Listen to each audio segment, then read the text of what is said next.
Продажбата на офицерскиот дом денеска беше тема на дискусија на 46-та седница на Советот на општина Битола.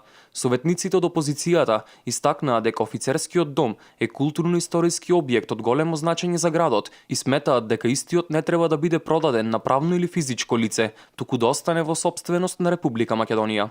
Ако отворите на страната каде што се гледаат аукциите, ќе видите практично дека на оваа исклучително добра и убава градба со која се гордеат битолчани, едноставно и се одбројува во стилот 21 ден, 11 часа, 4 минути.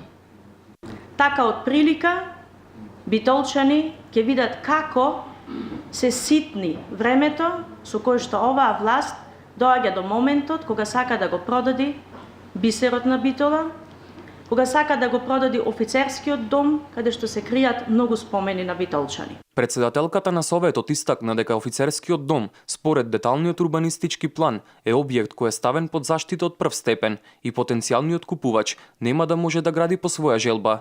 Исто така, дел од објектот ќе биде отстапен за потребите на општината.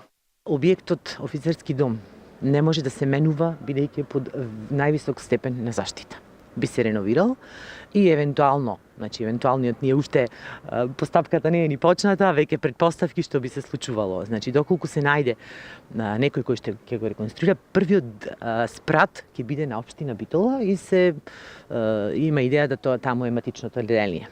Додека повеќе ќе се посвети на оние објекти кои што не се офицерскиот дом. Офицерскиот дом, уште еднаш ќе напоменаме, од највисок степен на заштита. Кога го менувавме деталниот урбанистички план, домот е на највисок степен на заштита и дел од површината што се опфаќа со деталниот урбанистички план. Според јавниот повик, почетната цена за наддавање за офицерскиот дом во Битола е 900.000 евра.